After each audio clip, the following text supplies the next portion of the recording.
Jadi kalau kita lihat sekarang fenomena kemajuan negara Pak Quick ya.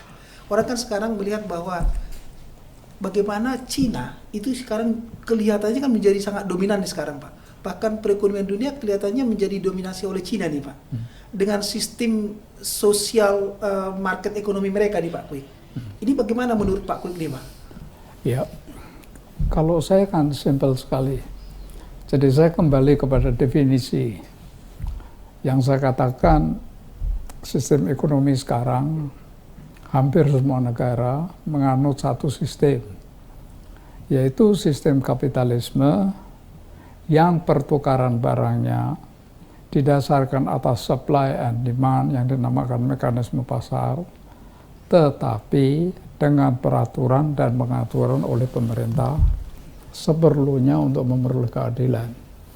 Jadi kita bicaranya soal itu dulu. Nah, urusan adanya fintech, urusan adanya teknologi, urusan adanya bentuk koperasi dan lain-lain itu nanti bisa kita bicarakan karena itu masalah-masalah yang tersendiri lagi. Tetapi masalah pokoknya adalah masalah ini. Nah, tadi yang dikatakan oleh Pak Said itu sudah tercakup di dalam kata-kata harus diatur oleh pemerintah dengan peraturan dan pengaturan seperlunya untuk memperoleh keadilan. Nah, itu isinya apa?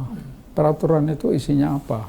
Nah, disinilah yang berbeda antara satu negara dengan negara lain. Ada negara yang peraturan dan pengaturan oleh pemerintahnya itu minimal. Jadi cenderung untuk menyerahkan seluruhnya kepada mekanisme pasar, kepada rakyat. Partai yang paling menonjol itu adalah Partai Republik di Amerika Serikat, yang sistemnya ke arah sana. Tetapi ada negara-negara yang ikut campur pemerintahnya itu besar, bukan main, yaitu Cina. Karena apa? Karena di Cina itu dulu 100% itu milik pemerintah. Jadi waktu mereka percaya kepada teori-teorinya Marx dan Engels yang ditambah dengan Mao, makanya namanya Marxisme, Maoisme, itu mereka mengatakan tidak boleh ada satu orang yang mempunyai modal. Dan tidak boleh ada satu orang pun yang menjadi produsen majikan. Tidak boleh. Setiap manusia adalah pegawai negeri yang digaji oleh negeri. Dan itu memang betul. Jadi pemilik-pemilik warung-warung bakmi yang kecil-kecil, semua yang warung di pasar, semua itu digaji oleh pemerintah. Semuanya ditentukan oleh pemerintah, produksi semua oleh pemerintah. Nah, ketika mulai sadar mereka bahwa ini sudah mulai macet, nah, maka mereka akan mengalami perubahan sangat mendasar yang lalu ikut-ikutan mekanisme pasar, tetapi dia akan mulai dengan 100% milik negara, diatur oleh negara. Dia tidak mau melepas begitu saja. Mereka memilih perusahaan-perusahaan yang bagus, itu dikelola sendiri oleh pemerintah. Yang jelek-jelek menurut pendapat mereka dijual kepada swasta. Nah, sekarang kira-kira perbandingannya 70% dari semua perusahaan masih dimiliki oleh pemerintah. 30% sudah dimiliki oleh swasta. Di samping itu, swasta yang mau mulai dari nol dipersilahkan untuk menjadi kaya. Dan ternyata banyak yang menjadi kaya. Yang paling fenomenal tentu Jack Ma. Ya, yang paling fenomenal menjadi kaya. Jadi, tetapi bagaimana dengan Eropa Barat? Eropa Barat tidak ada paksaan. Kalau Cina dulunya dipaksa, lalu pelan-pelan sebetulnya Cina tidak ada bedanya dengan yang saya definisikan, hanya peran pemerintah besar sekali. Ya. Dengan suatu sejarah yang asal mulanya seperti yang saya gambarkan tadi, sentralistik. Tetapi bagaimana dengan Eropa Barat yang sudah sangat lama menyadari gugatannya Karl Marx, tapi tidak mau menerima cara-caranya dia, bahwa tidak boleh ada orang yang punya modal anti mekanisme pasar. Semua harus menurut pemerintah. Itu mereka itu mempunyai sejarah yang panjang. Karena sejak Karl Marx menggugat, mereka langsung bereaksi.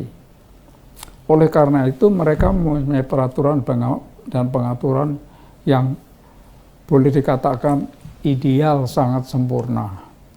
Nah, sekarang ini yang nomor satu adalah Norwegia, Skandinavia nomor satu, lalu Belanda, Inggris, ya pada umumnya Eropa Barat, Jerman Barat pada umumnya mempunyai semua peraturan. Nah, kalau kita mau membicarakan apa peraturan-peraturannya itu adalah suatu topik tersendiri yang makan waktu berjam-jam kalau kita mau mendetail. Nah, tapi terserah bagaimana sekarang kita mau membicarakan mengenai peraturan dan pengaturan ini atau tidak. Nah, peraturan dan pengaturan di Eropa Barat itu sedemikian rupa, secara singkat bisa saya katakan bahwa kegiatan ekonomi di Belanda itu 50% dilakukan oleh pemerintah atau pemerintah mempunyai pemerintah. Tidak atas dasar paksaan, secara natural, melalui demokrasi, melalui perdebatan, melalui pembentukan undang-undang di DPR. Norwegia 70% tangan pemerintah.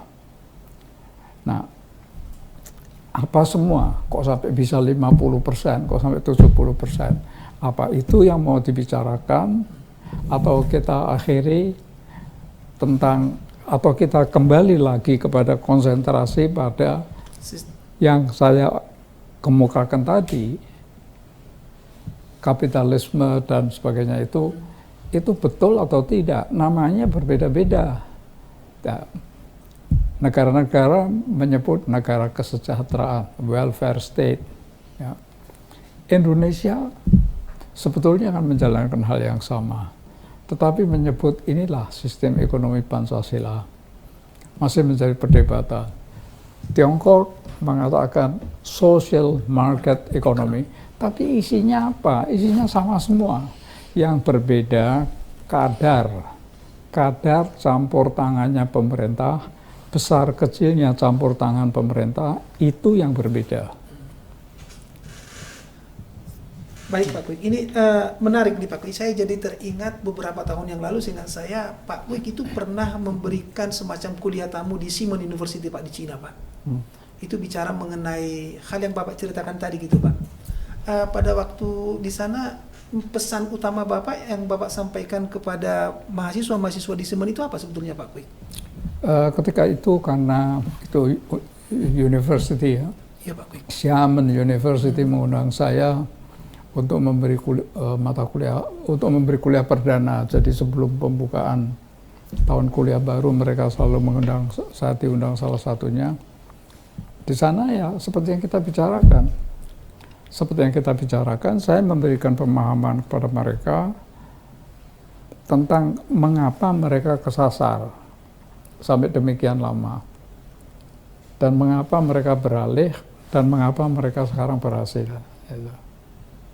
Nah, jadi di situ oleh karena ini universitas dan kuliah saya ya harus ilmiah, ya saya lalu yang saya kemukakan adalah apa tema, prinsip-prinsipnya Karl Marx apa, dan semua prinsip Karl Marx itu atau bagian terbesar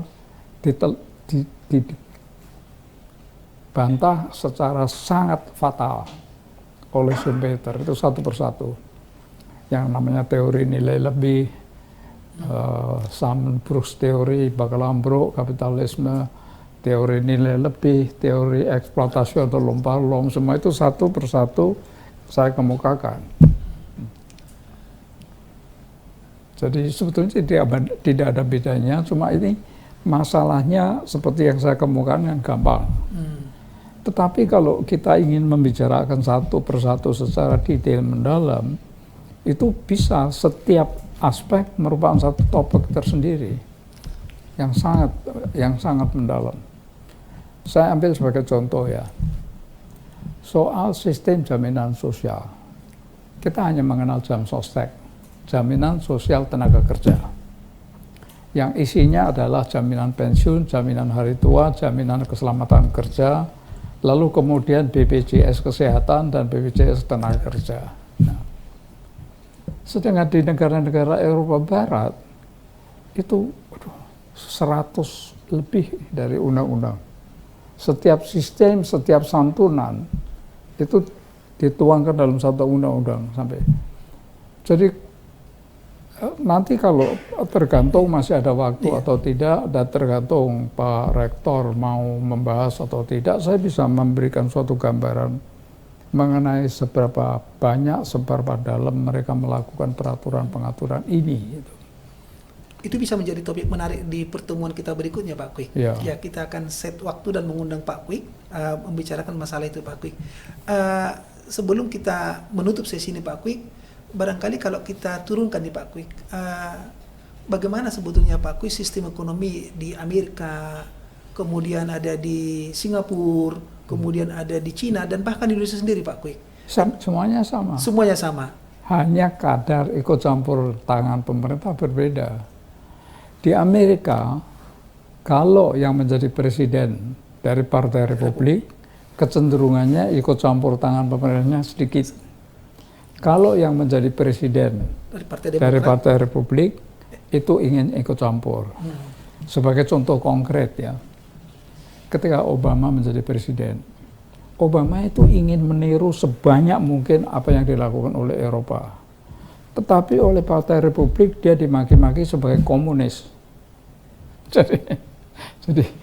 Jadi disitulah.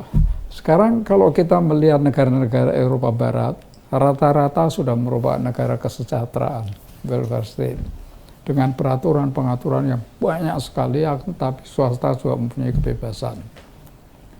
Nah, sebetulnya cuma ada 2 sistem ini. Di Indonesia pun begitu.